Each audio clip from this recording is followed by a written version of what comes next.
Hey, have you heard? It's your host, Chris DeMakes, and I'm headed back to the Punk Rock Museum. That's right, the powers that be have invited me back, and I couldn't be more excited.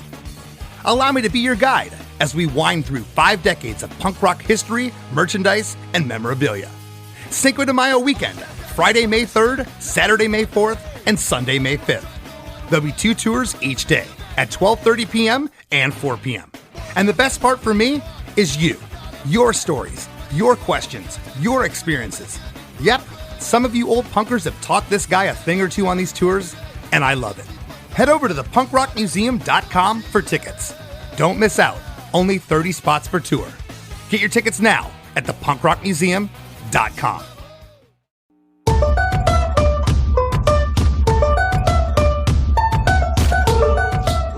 Hey everybody, today's guest is Zac Barnett, lead vocalist and guitarist for the Boston, Massachusetts rock band American Authors.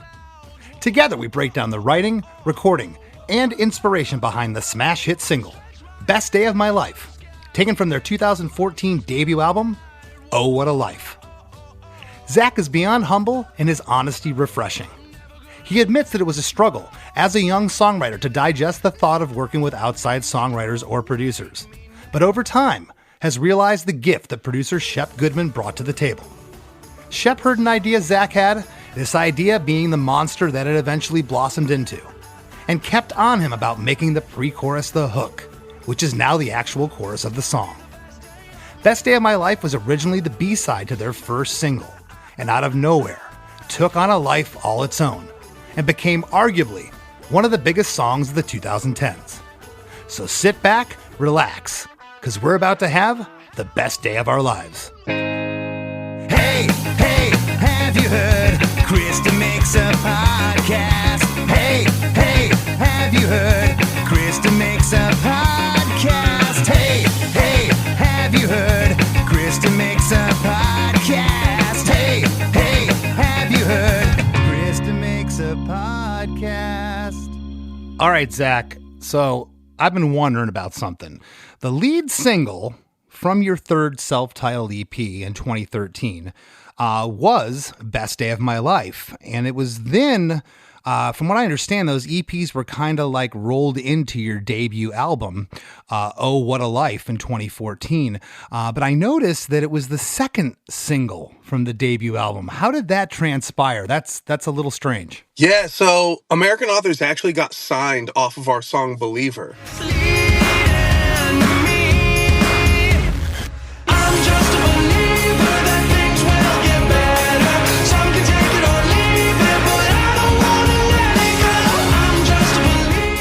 That was primarily what we got signed off of at the time because we had this song Believer.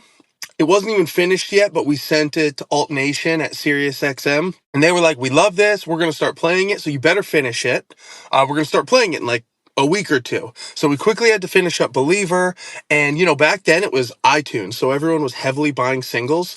So really just like our producer's recommendation was we should just do a B-side. Because if we're going to upload Believer to go to iTunes, just to hopefully be sold from being played on Alt Nation, we need another song just because more people are likely to buy 2 songs versus 1.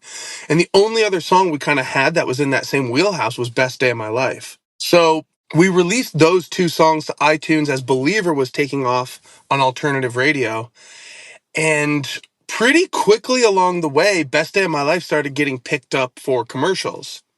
So again, like, at this time, it was like, alternative radio meant way more than like, oh, cool, you have a song in a commercial. Like, for us, we had never experienced like that kind of a paycheck coming in from music, which was really cool. But yeah, it didn't necessarily mean like hit song potential. So or longevity. Yeah, you just got like one commercial and it's like, whatever. Yeah. It's kind of cheesy, but it's a great paycheck. So it just snowballed though, like in the TV commercial world where like it got one commercial, then like the next week it got another one, then like a month later it had like 2 more. And then what we started noticing is while Believer was then like top 20 at alternative radio. And keep in mind, like, so we had now been signed to Island Records, kind of off of all of this, but mainly Believer. Now Believer is like top 20 at alt radio, but Best Day of My Life, which was the B-side, was completely outselling it. And like in an insane way. And we were all like, how is the B-side outselling this song that's, doing pretty well at radio? And then we realized it was all the commercials. It probably had like 5 to 10 commercials at this point. We were like, okay, you know what?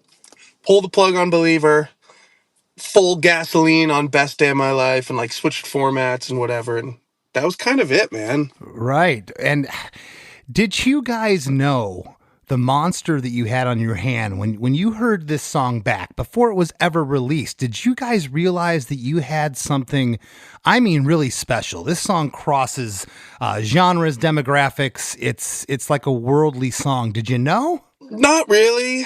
I would say like when we first kind of like when we were working on it, when we were finishing it up in the studio, it felt a little strange, but people around us were really into it.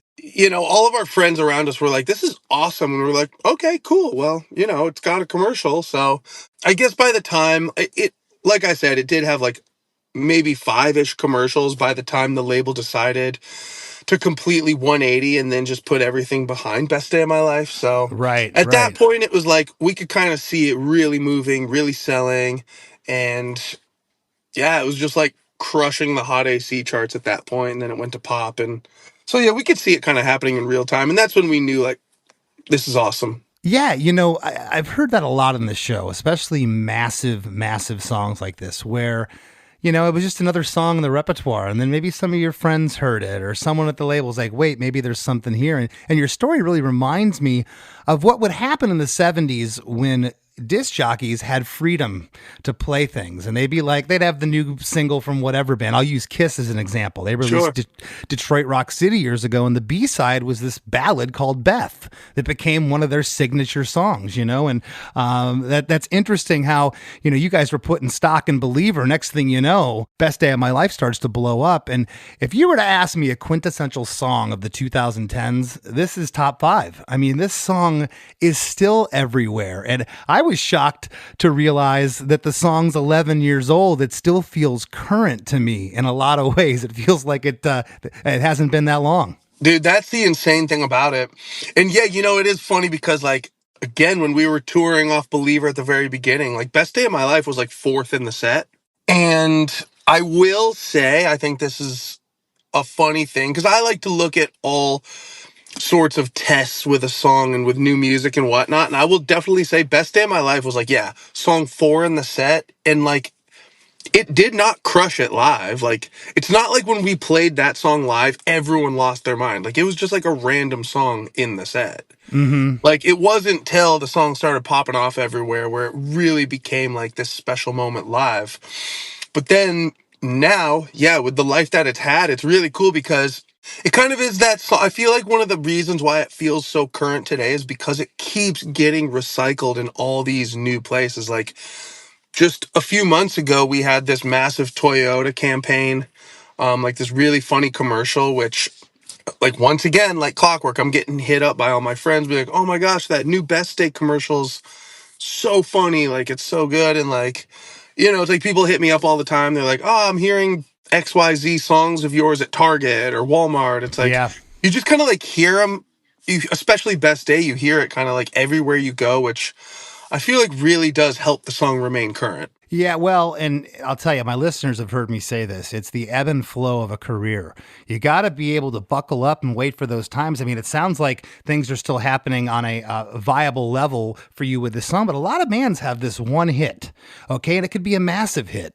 But you know what? They were maybe called a one-hit wonder, and their attendance dips a bit, but you got to ride it out because this song, I got to tell you, it may not even be as big as it ever was in 10 or 15 years from now when nostalgia really kicks in hard. This songwriting podcast that I do, it's all built on memories. I always talk about that, and think of the memories this song has created. I know you hear it from the fans. Yeah, it's very true, and I love to hear you say that because I do think about that stuff a lot, because, on one hand, it's like American Authors still is a relevant band. We just started our new album campaign last week. So it's like we're jumping into our 5th full length now. And it's like So it's interesting to like look back that Best Day of My Life is 11 years old. And it's like, okay, cool. There is a part of me that does feel like, is this now one of those, I guess, dare I say, like legacy type songs yet? But it's like, okay, I guess I probably have a little more time before I get to that level. And I am really interested to see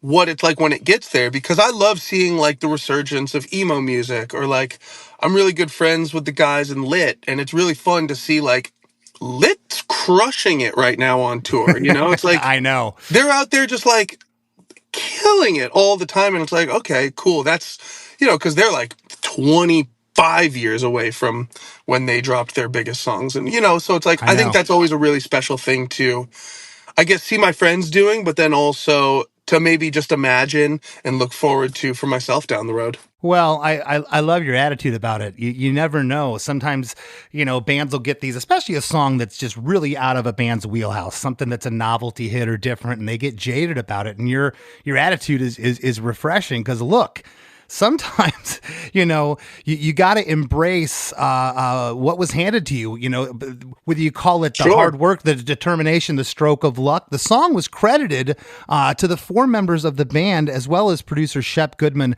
and Aaron Aketa. They were, Aaron's his partner over at Dirty Canvas Productions, which Yep. I understand they are marketed as a full-scale music production company focused on artist development.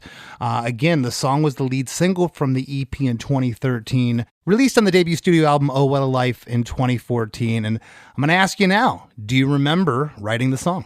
Oh yeah, clear as day. I remember it. Yeah? Did you do a demo for it? So first of all, keep in mind, it's always important to know that American Authors, before we came up with Believer and Best Day of My Life, we wanted to be sad Coldplay so bad. Okay. So, and one of the ways that we got Believer was because we kept showing these demos to Shep and Aaron. And one day Shep goes, "Oh my gosh, you guys just keep showing these sad Coldplay songs. Can you please just show us something happy?" And I picked up the guitar and I'm like, "All right, here's a happy riff for you." And the first thing I played was the "I'm just a believer, things will get better." And then he's like, "Yo, that's dope." And then we kind of like went with it and morphed it into what it was. So then once we had that template for Believer, again, we're like, okay, we need a B-side. So we're showing these song ideas, and he's like, "Dude, these are all so sad. We need something happy." And I'm like, "All right, well, this is a little different. So let me show it to you. Just hear it out." And a friend of mine, keep in mind this was a while ago, and a friend of mine had just showed me this new band he signed called Florida Georgia Line. And I'd like never really listened to country music before, and I was like, "Yo, this is so cool." I was like obsessed with it. So kind of the night before we went into the studio, I was kind of messing around with like, I don't know, writing these like Florida Georgia Line ripoff ideas. And so I played The Room, one of these ideas I had. And the pre-chorus, I even sang it with like a fake bad country accent, right? And the pre-chorus was actually the what is now the chorus of Best Day of My Life, right? So the pre-chorus of that little fake country thing, when "and I say, who everybody gonna bend down my life," and it was kind of like that. And after I played the song, Shep goes, "You know, the best part of that song was the pre-chorus. We should actually work on that. Sing that back." And the next time I sang it back, I sang like, "Ooh, this is gonna be the best day of my life." And he goes, "Did you say best day of my life?" And I'm like, "I don't know." And he's like, "That's really cool. Let's keep that." And then from there, we like built off of that idea. Kind of, we had the structure of Believer that we wanted to put into another song. So we just built it up from there. I remember the bridge of Best Day of My Life was originally the verse idea that I had. Oh, wow. And that's you know, so the verses we were messing around with the "I hear it calling outside my window." We were messing around with that melody, but it just felt maybe like too epic. So then we made the verses what they are now. And kind of when it came time for a bridge, we were like, "Hey, what about the old verse? Let's throw that back in." And yeah, it was a great collaborative effort, man. And kind of just stemmed from picking and pulling from all these different pieces and inspirations that was going on in that time period. I love that. You know, here you had this great idea, and there was so much more to your great idea, but it needed to be lifted out of you, pulled out of you. And it sounds like Shep did that. I love when I hear stories like that because I don't care how good of a songwriter anybody is. Sometimes this song's perfect as is. You get demoitis, as we call it, and you hand it off to one of the guys in your band. Like, I don't know, I think the chorus should be this. You're like, what? And it sounds like this was the perfect storm with Shep. Before we hop into the song, is that a picture of Jimi Hendrix right behind you? It's a little blurry. Dude, you know what this is? This is your podcast app's background. What? Yeah. Behind you? It looks good, right?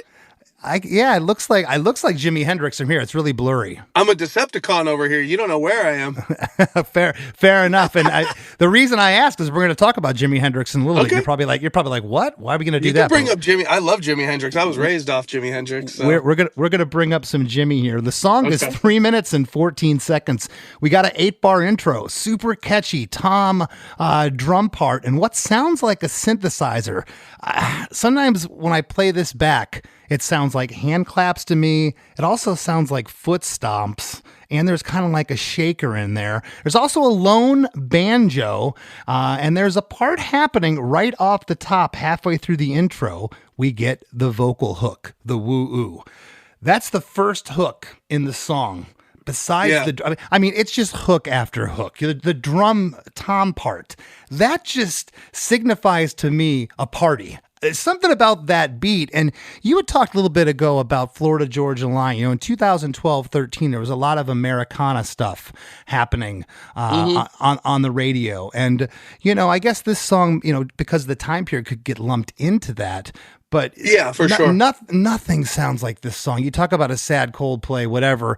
On this particular track, okay, there's nothing. You guys had your own sound to me. There's nothing that sounded like it, and I think that is so awesome. This intro, it continues into the verse, and you want to talk about ebb and flow and building a song. I mean, what you put together here is magnificent. It breaks down to just that tom-filled drum part and a digital synthesizer sound like a swoosh. Again, like a hand clap with just vocals.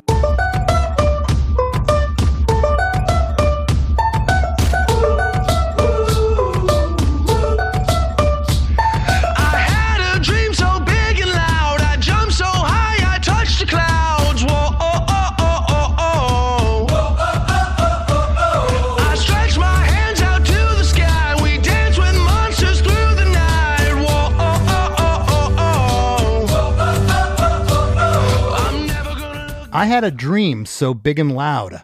I jumped so high, I touched the clouds. And then you get that whoa-oh-oh with a backing response from the gang vocal.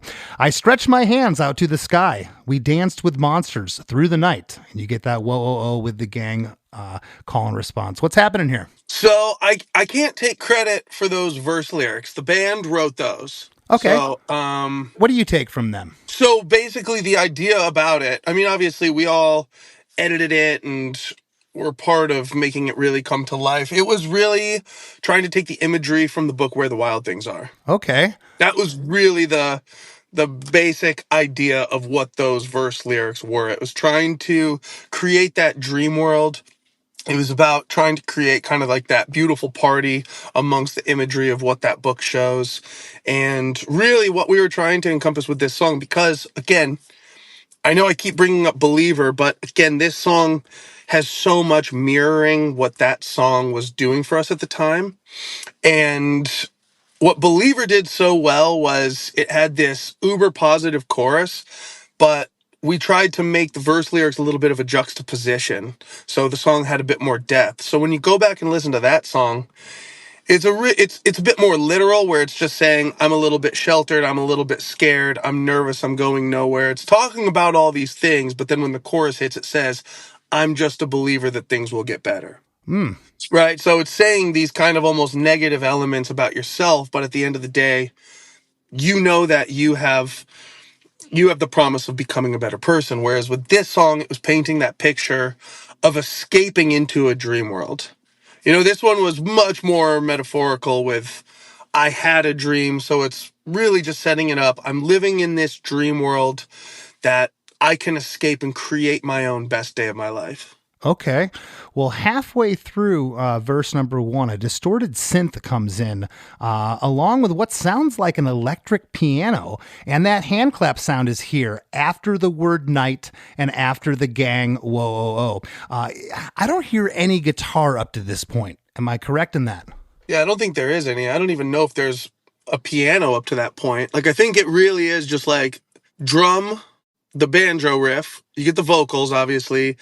And I feel like in that verse, it really is. The synth bass is the only instrument that comes in underneath the vocal. Okay, because I swear I'm hearing some higher electric piano or something come in On the there. second verse, there's definitely electric guitar that comes in, but the guitars don't even come in till the chorus. And they're just like football ring outs Yep. Okay. until the post chorus, but we're getting ahead of ourselves now. Well, and you called it the post. You called it the post chorus. I like that because that's what I call it. That part after the chorus, which is still basically Yeah. the chorus, but we're gonna get to that in a second.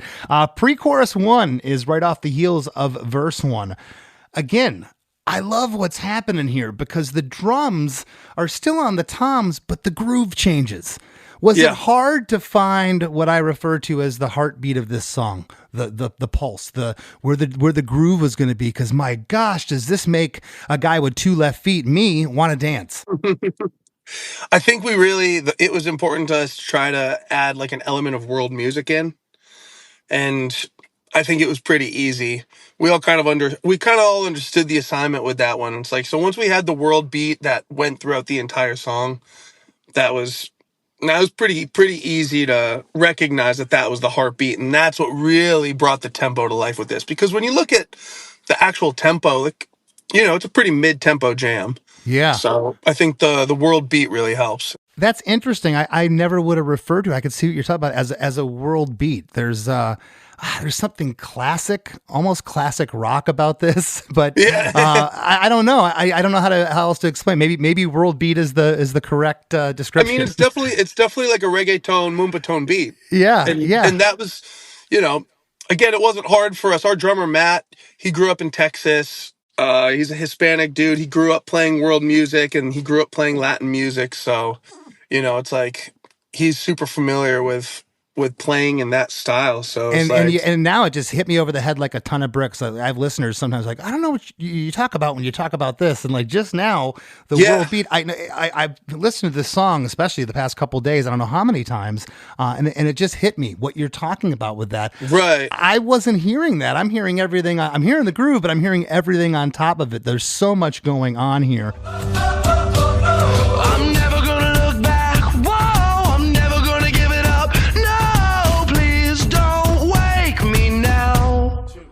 I'm never going to look back. Whoa, never going to give it up. No, please don't wake me now. I love this pre-chorus. Thanks, man. Such a great setup. Obviously it's insanely simple, but again, it's just driving home the fact that you're in this dream world and that it's something that you don't want to be woken up from. Pretty much as simple as that. Just, again, trying to keep this like, hey, man, all this stuff is going on in the world around us today, but please don't wake me up from this amazing experience that I'm having in this dream world of mine. I love it. Well, this part breaks down again. I mentioned the drum groove changes here. It's still on that tom, but it just changes up slightly. It's awesome. It's just drums and a shaker for pre-chorus 1. After the line, give it up, there's a hand clap synth sound. It happens only once. And on the last line, no, please don't wake me now. The band stops and there's an off mic 2, 3, 4, and you get this inhaled breath that wasn't cut out in Pro Tools. Sometimes we cut that noise out, and you got to hear that breath in this instance, man. It's what I had. It's what I had a producer refer to as sexy to me one time. I went, "What? I'm not sexy. I can't even try to portray sexy." He's like, "It sounds sexy. The breath. We got to leave it in there." You know what? Maybe Shep and Aaron would say like, oh yeah, we left it in there for this reason and that reason. It's like, I don't know. You know what? They are great vocal producers. They're great producers and vocal producers. And I can look back at those sessions where, that was the most in-depth, detailed vocal takes I've ever done. But then when I listen to this song back, I'm like, oh gosh, I would change so much, especially about the vocal takes. Like, isn't that great? Here's a song. Let me remind you, if I can, Zach. It was certified 2 times platinum. I mean, number 11 on the Billboard. I mean, number 1 on the Adult Top 40. I mean, and here's the guy sang the song, wants to change his delivery. Also, keep in mind the song's actually 6 times platinum now. And thank you for pointing that out. And it's gonna hit 1 billion streams soon on Spotify alone. So look, dude, yeah. And I am over here fully being like, oh my God, how did we not tune that part in the verse? Like, oh, sounds crazy. You know what it sounds like to me? It sounds like the song's breathing and it's alive. Yeah, and again, I bet Shep and Aaron would be like, we did that. That was intentional. And maybe they did. Look, maybe they did. Well, I got to tell you something. If there was ever a time for huge stereo guitars to hit, it would have been in this chorus. I could hear it. And then now it's like a modern rock song, okay? Yeah. Kind of pop punky. It didn't happen. There's restraint in this song, okay? Because if I was the producer, I'd be like, okay, we got to throw the kitchen sink in here. And yeah, the chorus gets bigger, but it doesn't get out of control. Yeah. Wake me now. 2, 3, 4. This is gonna be the best day of my life. My life. This is gonna be the best day of my life. My life. The chorus comes in at the 38-second mark, chorus 1, and we get right off the top on woo, woo. This is going to be the best day of my life. We get the woos after that with my life. There it is. That's another hook. So it's just, it's one after the other hitting you over the head. And then we get the same line again. This is going to be the best day of my life with my life. Interesting. We get the first harmonies of the song on life. There's no harmonies around that. Drums, bass, and am I hearing acoustic guitars, or are those like kind of clean ring outs you were talking about? Maybe. I would doubt it. We were super into like, okay, add all this stuff in and then take everything out and just like try to go as minimal as possible. So maybe there's acoustics in there. I couldn't even tell you right now. I know in the chorus, it's just the football, electric guitars. Okay. And then in the post-chorus, you get the riff, which is the big electric, the dun dun dun dun dun dun. Yeah, it's the Hendrix, Lenny Kravitz overdriven, fuzzy guitar. There we go. That's where Hendrix comes in. Nice. We're gonna talk about that in a moment. That part, it's like there's a million sounds you could have picked. I'm getting ahead of myself. We'll talk about it. All right. It's perfect. Again, we get the drums, the bass, we get some guitars doing chord ring outs here, the banjos in the chorus, a low growly synth, and panned off right is a swirly arpeggiated, either a guitar or keyboards, man. I can't discern. I put one headphone in, I cranked it up. It's almost like a Leslie or something, or a Wurlitzer that's happening on the right side. I mean, there definitely is an organ that you can really hear in the bridge of the song. So my guess is it's probably that.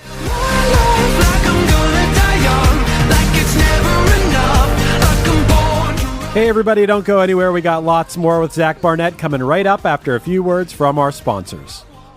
Do you love to watch movies? Because I do. And if you're anything like me, you like to watch them in the theater. So Regal Unlimited just makes sense. Regal Unlimited is the all-you-can-watch movie subscription pass that pays for itself in just 2 visits. See any standard 2D movie anytime with no blackout dates or restrictions.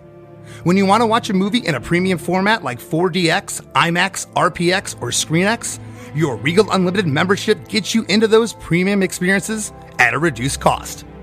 And with Regal Unlimited, you won't just save money on tickets. You'll also save on snacks. Members get 10% off all non-alcoholic concession items.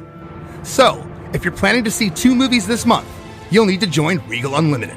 Sign up now in the Regal app or on regmovies.com/unlimited. Use code DeMakes24 to let them know we sent you. Hey, this is Dewey Halpus, host of Peer Pleasure on the Sound Talent Media Podcast Network.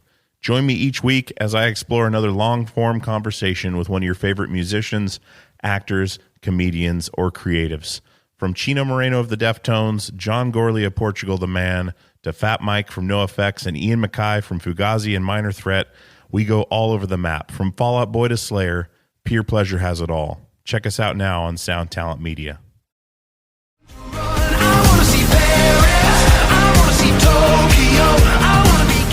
And now, back to the show. On the last line, my life that you hold out, it breaks down to just kick drum, percussion, and vocals, and then we get the post-chorus, 8 bars of an overdriven guitar lick, hook, as I call it. We get a woo-hoo hook at the top and halfway through, and there's also a flutter hand clap halfway through this post-chorus, and also halfway through, you do another, almost sounds like you were just warming up your vocal, like a woo in the booth, and it was left into the track. That's the vibe I got from it. Probably is it. Yeah. It's another one of those things you're like, why'd they leave that in there? Hey, it's a hit song. Stop questioning it. No, they like that kind of stuff. That stuff is fun, you know? Awesome. Well, right out of post-chorus 1, we get into verse 2.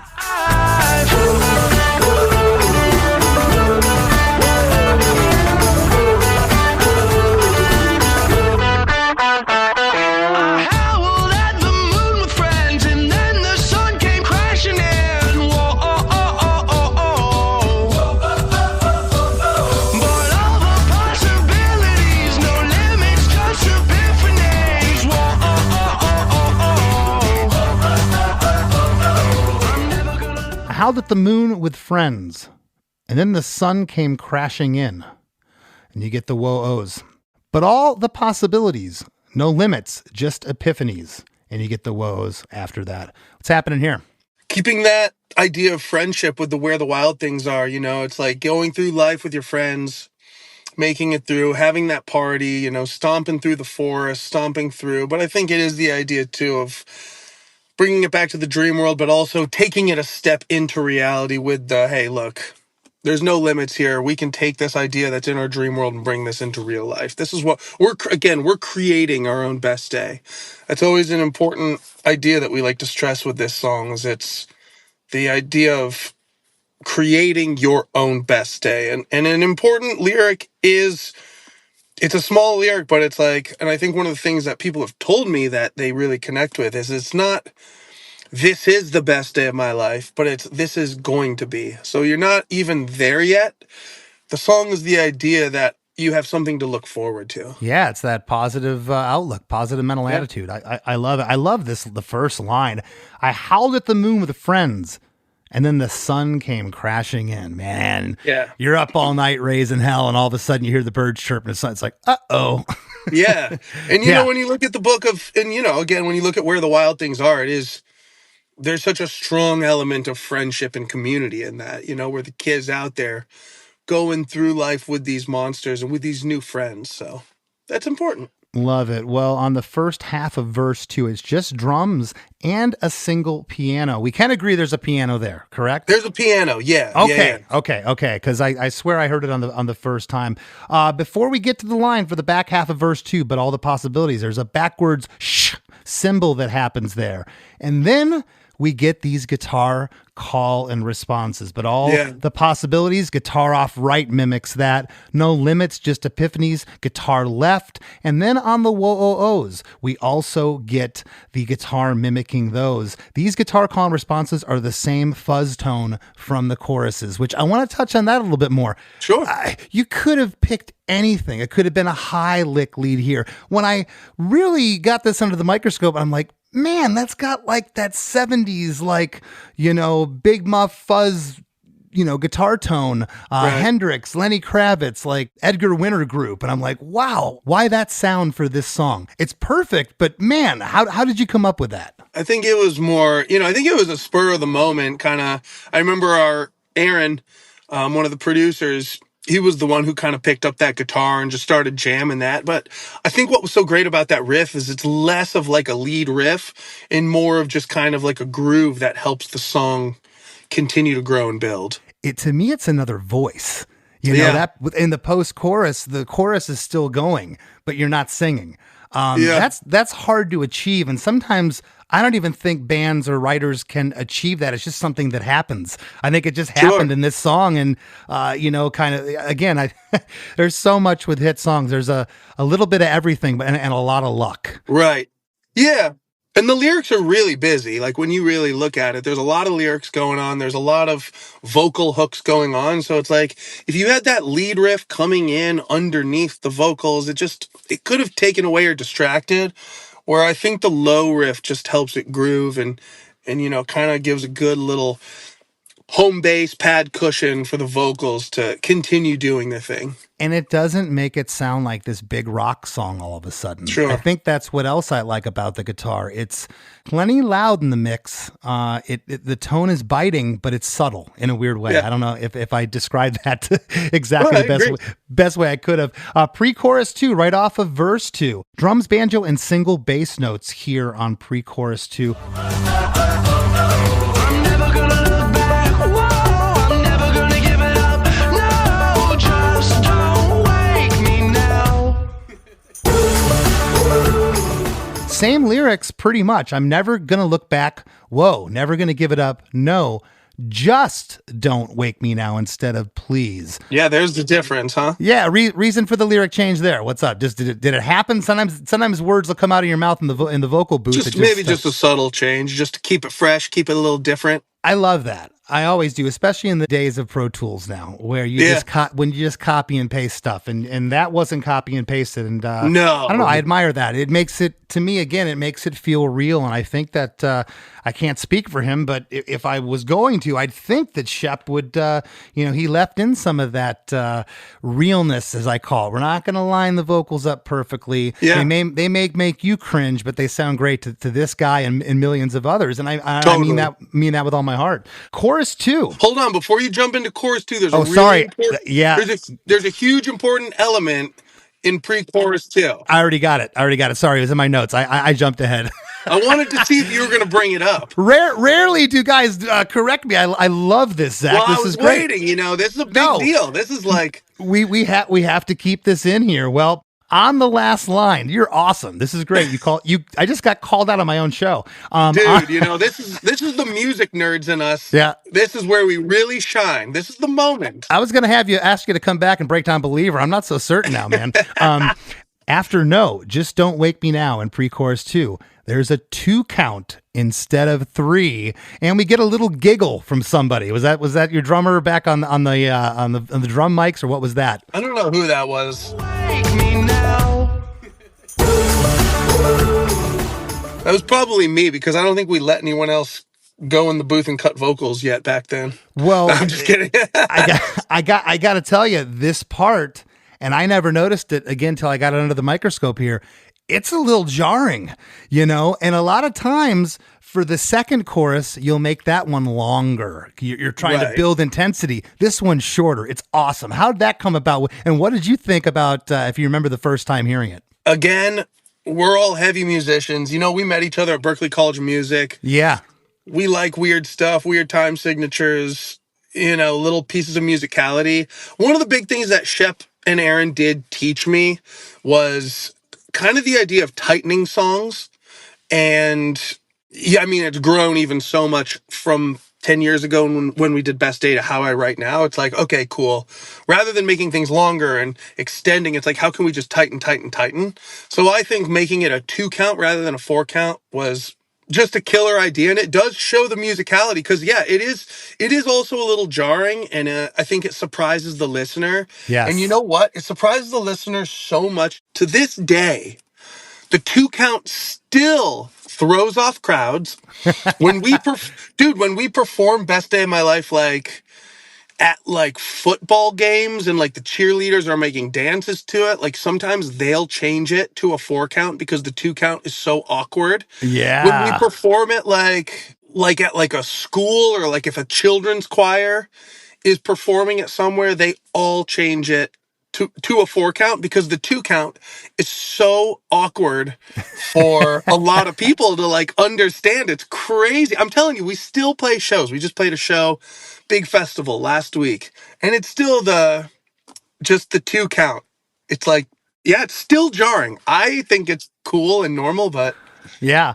Well, I absolutely love it. And thank you for not letting me get ahead of myself, Zach. I really do appreciate that because that was a big part in this song. Let me tell you, you talked about not adding stuff and taking stuff away. And man, I am so of that mindset, but I'm very careful. I believe you can take, too much away. Here, I think Shep trimmed the fat on this song, the fat being 1 second. He took that 1 second out, and man, it makes all the difference in the world. I absolutely love chorus 2 as we come into it off of that 2 count. Wake me now. This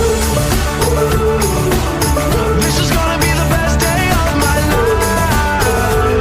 My life. This is gonna be the best day of my life. My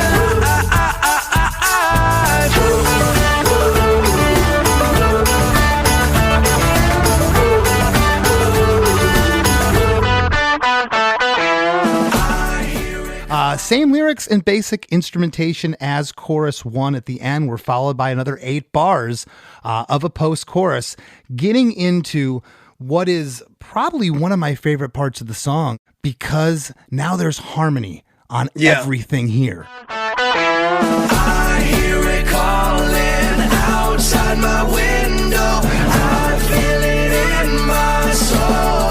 The stars were burning so bright. The sun was out till midnight. I say we lose control. I hear it calling outside my window. I feel it in my soul. And there's a response with soul. The stars were burning so bright. The sun was out till midnight. Say we lose control. We get another response with control. I love the sun was out till midnight. I love that lyric. thank you. It's very good. Almost gives that optimism of this day's never ending. It's still light out. Yeah, for sure. And it's, again, if this is going to be the best day of my life, this is the part where you're reaching out there and you're getting that energy, you're feeling that sense of knowing that there is something big out there that's going to take you into this great moment. So that's what this bridge is accomplishing. And yeah, this bridge is awesome. Like, at the time, our label was like, I think for 3 albums, they called us the Bridge Band. And like after Best Day of My Life, I'm telling you, they would like go back when we would show them new songs. The main response that they would have if they had a critique, they'd be like, oh, the bridge could be better because you guys are the bridge band.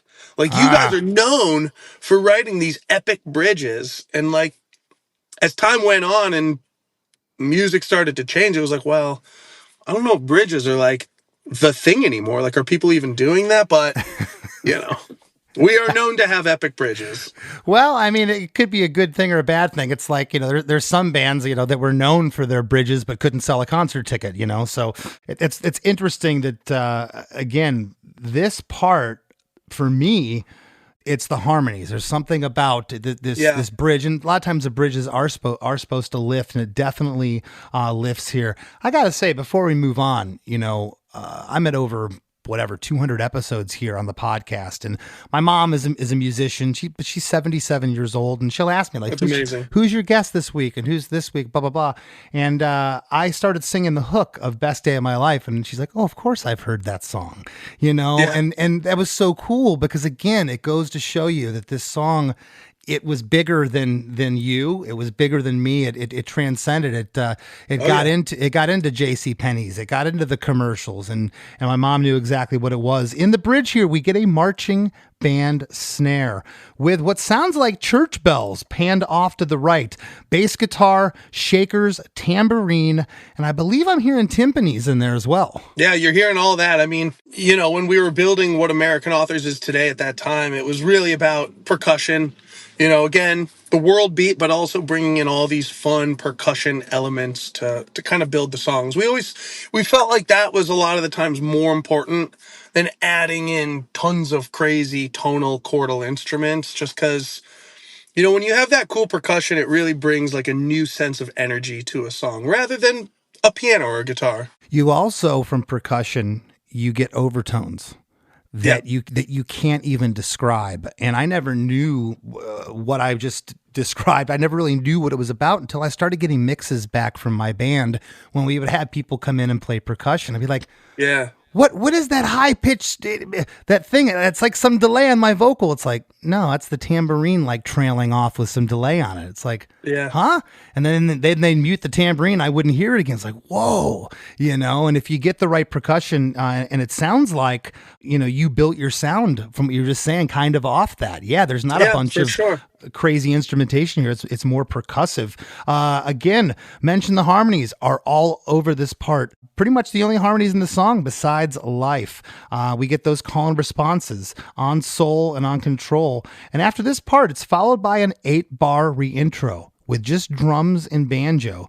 The tambourine sounds like sleigh bells here. A shaker is present, and we get that woo-oo halfway through to set us up for chorus number 3. And there is a break here.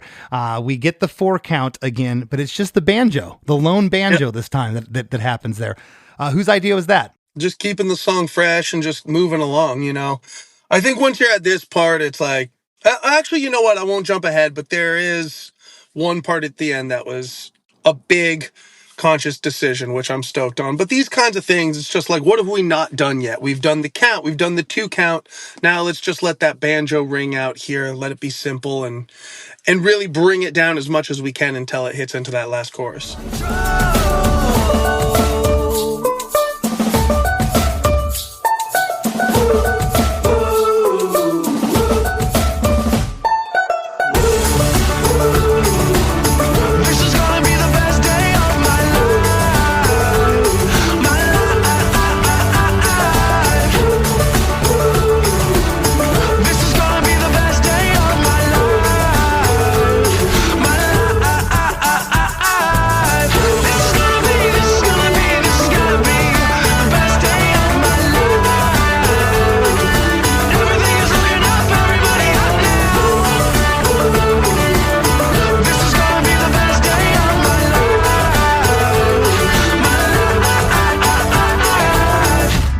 The other thing I love about this song that I really haven't discussed is where the woo-oos are. They don't step on the lead vocal at all. They, there's a little bit of a rub on the back half. Woo-oo, my life. But you're just holding out life there. It's not stepping on it. That is genius. The woo-oos are all over chorus 3. It's a double chorus, but there's new lyrics on the back half here. It's not just a copy and paste chorus. And was that what you were kind of talking about? That's what I was talking about. Yeah. That was, and to me, I felt pretty stoked on that, where it's like, I love that mentality. And that is something, big Shep move right there that's lasted with me to this day, where it's like, I love that. Just keep it fresh. It's like, come on, we've heard the chorus now enough. Let's just do a whole new hook. We can reuse the chorus lyrics, but let's do a different melody. Let's give the ears something fresh to catch on to. What's interesting about this part, though, Zach, to me, is a lot of times it's the last chorus, you got a new part, and you're just going to reach for the sky and belt this out. This gives me the opposite feeling. It's almost like you're winding the fishing pole up. It's, you're getting ready to dock the boat. It's like it's a wind up release for the end of the song. I don't look at it as this huge triumphant part, but it's awesome. The lyric is, this is going to be, this is going to be. This is, I think you say gotta be the 3rd time, right? Yes, I do. Okay. The best day of my life. Everything is looking up. Everybody up now. This is going to be the best day of my life. And you get that my life after that. I mean, talk about ending a song, though, with a more positive lyric. Everything is looking up. Everybody up now. That guitar hook, when that vocal comes in, is running continuously now on the back half here of chorus 3. And the vocal also kind of gives credence to what I was talking about a moment ago. It sounds like it's processed a little different. It's a little distant. It's not this huge, big vocal. It's a new part. It's a new part. I think the way that this was mixed in, the delivery, how you sang it, I think it's genius. Dude, thank you. Yeah, I mean, again, I think it's just like keeping everything simple. It was also a big deal for us to try to keep everything super alternative rock at the time as well. And that's kind of one of the reasons, like, alternative was like making this comeback at the time, where it was like kind of being reintroduced to like pop radio and pop listeners, which was really exciting. But like for what we were falling into in these beginning stages, like we didn't want to put in ad libs. We tried to not sing with too much vibrato. We tried to like not add in a ton of harmonies on stuff because we wanted to make sure that like it felt cool and organic and rock and not like over the top musically triumphant. And I guess for lack of better words, like we didn't want it to be too musical. So I think that's the idea with like, cool, rather than doing like last chorus ad libs on the vocal or whatever, let's just do a whole new part that kind of riffs off the main chorus. So it's like you're still giving the ears something fresh to listen to, but it's kind of in like a cool, new, hip way. Well, you may have strived to not make it so musical, but it's one of the most musical songs I probably ever heard. It's Yeah, right? it's just hook after hook, man. It is so awesome. From songwriter to songwriter, a guy that's been doing this for a while. Congratulations. Anybody you. that I've had on this show that gets to these heights, I always take the time out and say, congrats. You know, there's you. only so many spots at radio and Spotify and life, only so many spots for hit singles. And you guys grabbed one of them. I think that is really cool. Since the release of this record, you've released the albums What We Live For in 2016, Seasons in 2019, and Best Night of My Life in 2023. And what would you like to leave listeners with here before we break? Man, well, like I said, we just jumped into our next album cycle. So we just released our first single the other week. It's called My Last Dime. It's from our next album, which is entitled Call Your Mother. And yeah. Really? Yeah. Uh-huh. I love it. So, yeah, My Last Dime is out now. It's super fun. It's a really truthful, honest song about really reacting to the times that we're living in now, but kind of trying to have a positive outlook and trying to, you know, for lack of better words, grab life by the balls and live this moment till you can't anymore. And also, you know, just going back to talk about Best Day of My Life, one of the big things that I will say with this song is like, I think if you're an artist, if you're out there, if you're pursuing a dream, for us, we never really intended to write this kind of a song before. So Best Day of My Life took a lot of things out of us that were really uncomfortable and new to us. For example, the idea of fully co-writing with Shep and Aaron, who were not part of our bands, who we did not know. That was new. Yeah. Trying to write something positive and fun and upbeat versus, like I was saying, a slow Coldplay jam. It's like that was new and fresh to us. But it was about saying yes, trying new things. And I think, again, to recognize today that it is such a small chance that you're, one, ever going to have a career in music or arts, or like it's just tough out there. And I think it is like if you have that moment, if you get a little bit of fire on a song, if you can get a song like Best Day of My Life, it's like always remember to be grateful and thankful for that. And do not take that for granted because, like, man, that just does not come around every day. Man, thank you for saying that. Thanks for your humbleness and honesty, and that is so refreshing to hear. Because a lot of young bands, I've heard it on this show, I've heard it in real life, talking to friends. They weren't comfortable working with the producer. They weren't comfortable having someone say, "Hey, change that. What? This is my song. You're not changing my." The fact that you were pliable enough in your mind to be able and open enough in your heart to be accepting of this, what I consider a gift. Yeah. Look what it did. Yeah, for sure. And look, I give major props awesome. to people. I give major props who go out there with an idea and they nail it, right? And it's like, cool, that's my vision of my art and I nailed it and boom, it takes off. Like, man, I wish that's how my life went, but it didn't.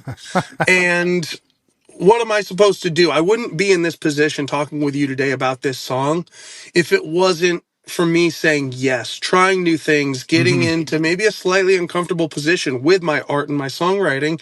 But at the end of the day, it's like it not only gave me something that I'm so stoked about and that was so life-changing to me, but it's bigger than that, where it allowed all of us to create this song that's done more for other people's lives than it probably has us in the band. And that's like the true gift at the end of the day. And the fact that maybe you have people who have done that and they don't want to accept it, or they want to live life upset at that song. It's like, dude, come on. This song, like, I know the effect of Best Day of My Life. This song has had positive effects on tons of people, and they tell me that, like, every day on social media and whatever. It's like, we get emails. How many people use this as their wedding song?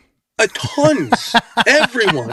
I can Literally imagine. Everyone. I have friends, like, I have new friends, and they're like, oh, yeah, that was the wedding song at my first marriage. That's awesome, it's like, man. you know. Yeah. Something inside your heart that grows.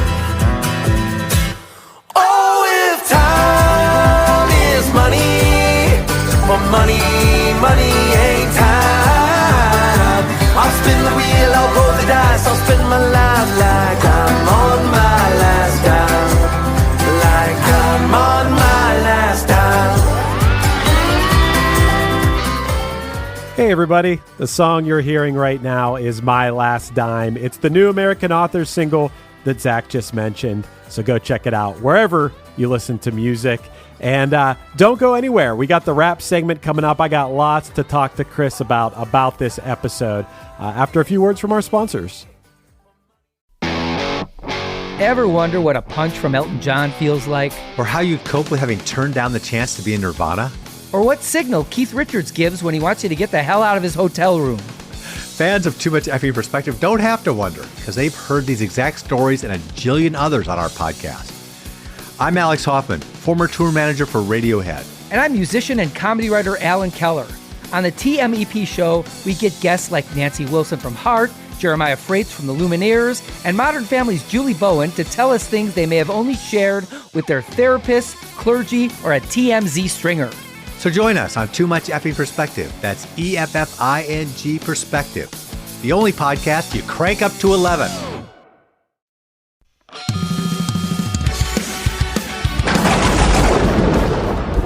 Hey everybody, Satan here. I know what you're thinking. Jesus Christ, Satan has a podcast now too? No, that's not it. But I am here to tell you about a podcast, and it's one that's all about my favorite band, Punchline. Not the band you expected me to say, right? You probably figured I'd like Slayer, or maybe some backwards Beatles records or something. Those are okay. But you usually find me rocking out to fan-favorite Punchline albums like Action or Lion while I'm torturing dead people for all of eternity.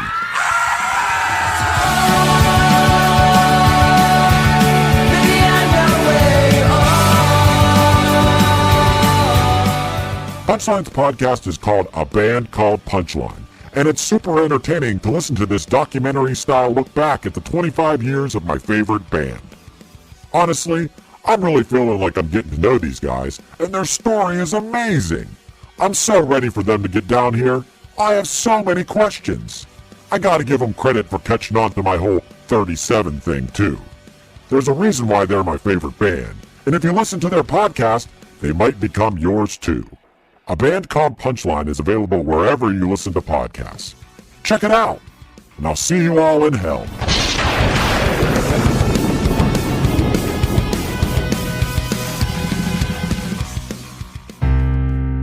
As we near the end of the show, here's a band you might not know. Welcome to this week's Band You Might Not Know. If you'd like your band to be considered for Chris DeMakes a Podcast, email your best song via MP3 only and a short bio to bandyoumightnotknow@gmail.com. This week's featured artist is Loose Choir, a brand new band from Sacramento, California. They have an upcoming full-length coming out on Transylvania Records Protagonist Music this summer. Here's a snippet of their song, Sun on Sea.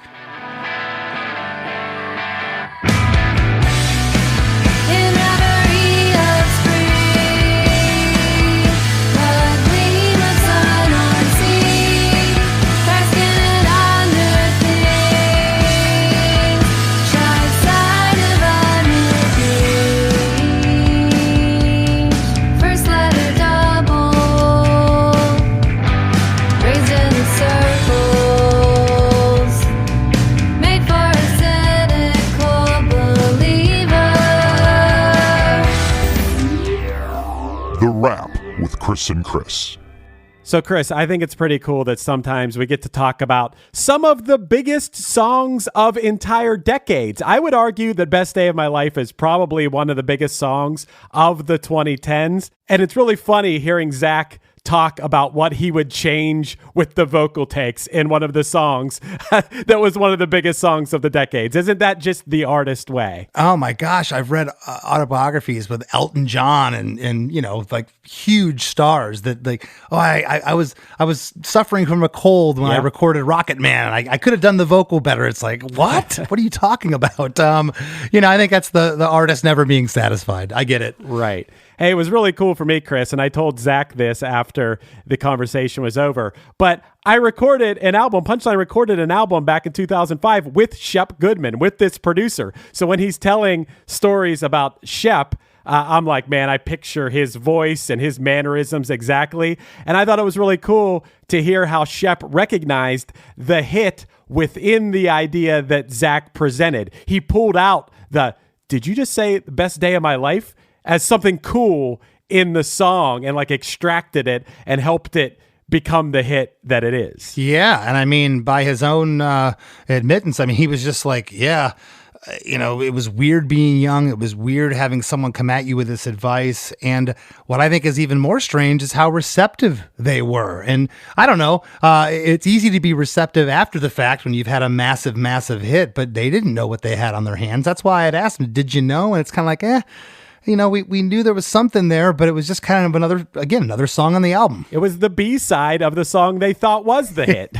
Yeah. I loved in this one hearing what a collaborative effort this was. I mean, a lot of times on this show, we're talking about a song where the person you're talking to pretty much wrote the whole song. But in this instance, he's talking about all the members of the band collaborating to write the lyrics, to bring the song to life.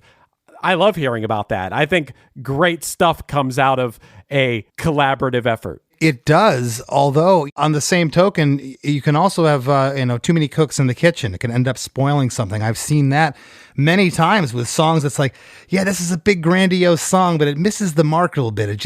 It went south somewhere, and that didn't happen here. This, it's amazing how, again, the artist, you know, he had said we were trying to make something that wasn't too musical, and I said to him, my gosh, if that's what you were going for, I think you failed, because this is one of the most musical pieces of music I've ever heard. Right? Yeah. I mean, he brought in the world beat thing, which like a band I've been trying to get on here because they're a Pittsburgh-based band, but Rusted Root and that song Send Me On My Way, which same kind of thing. It's like the world music influence of that song. And yeah, you can feel that in here because you do have that Americana folky sort of feel, but combined with that what he calls world beat or world music. I mean, I think what results is, like you said, Chris, your mom knows this song and likes this song. It's a song that can appeal to everybody from kids to people that are older people. Anybody, any age range could like the song and relate to it.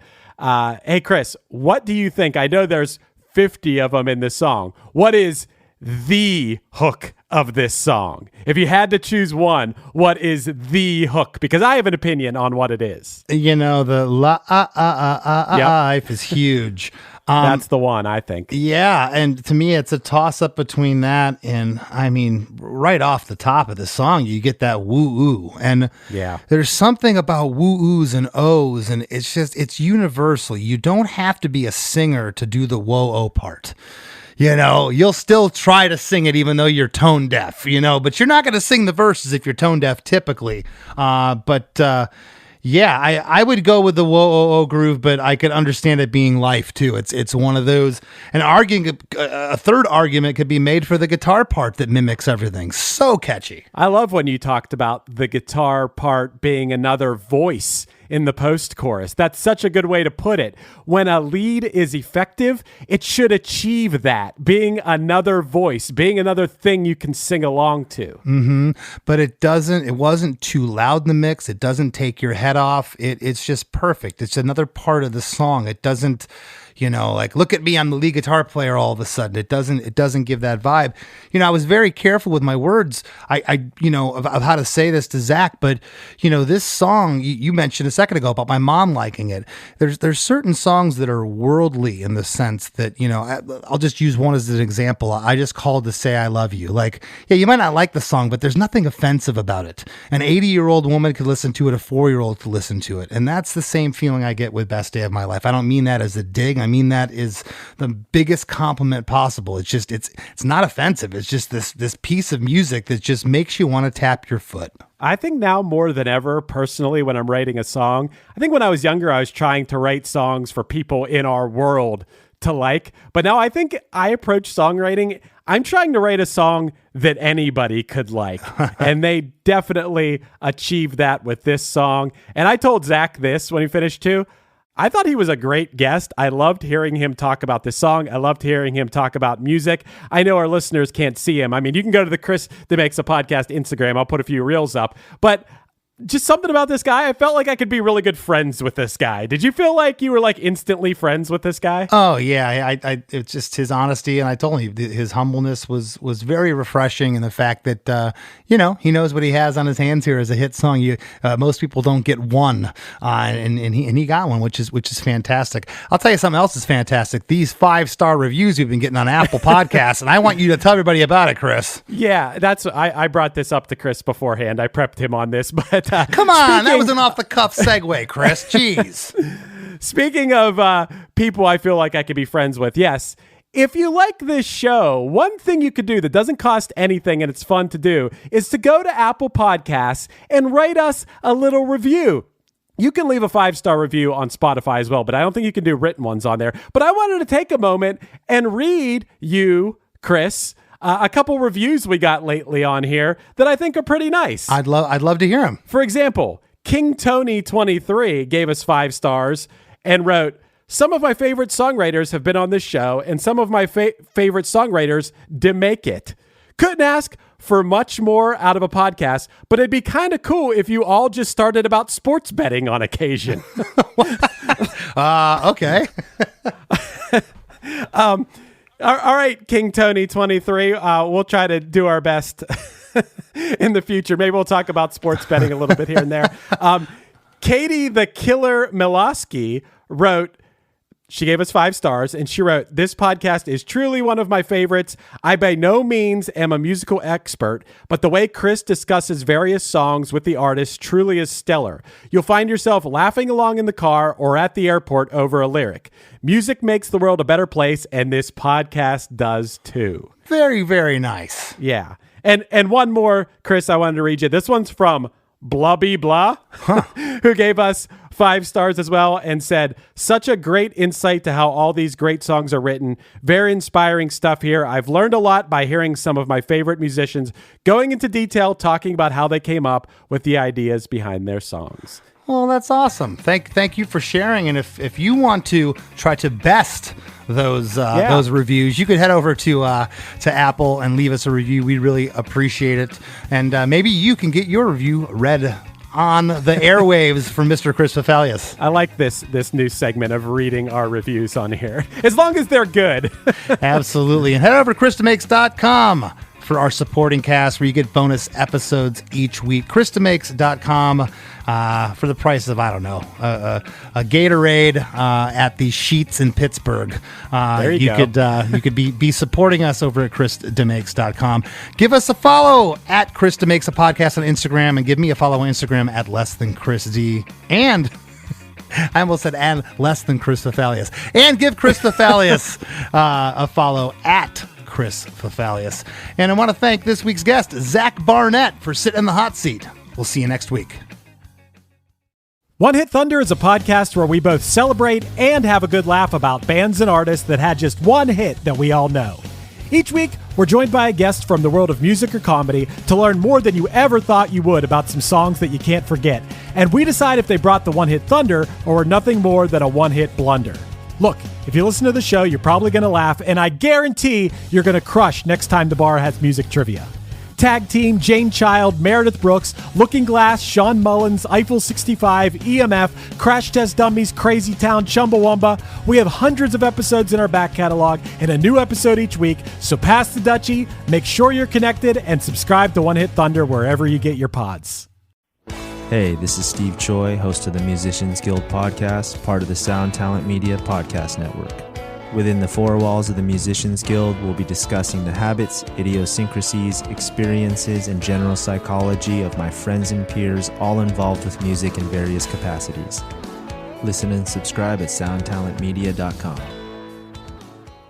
Hey, this is Chris Swinney, formerly of the Ataris and currently host of That One Time on Tour, part of the Sound Talent Media Podcast Network. Have you ever wondered what it's really like on the road? The highs can be euphoric, but the lows can be crushing. Join me every week as I chat with industry pros about what it's like living out their wildest dream and, in some cases, their worst nightmare. Past guests of the show include members of NoFX, Pennywise, Bad Religion, and more.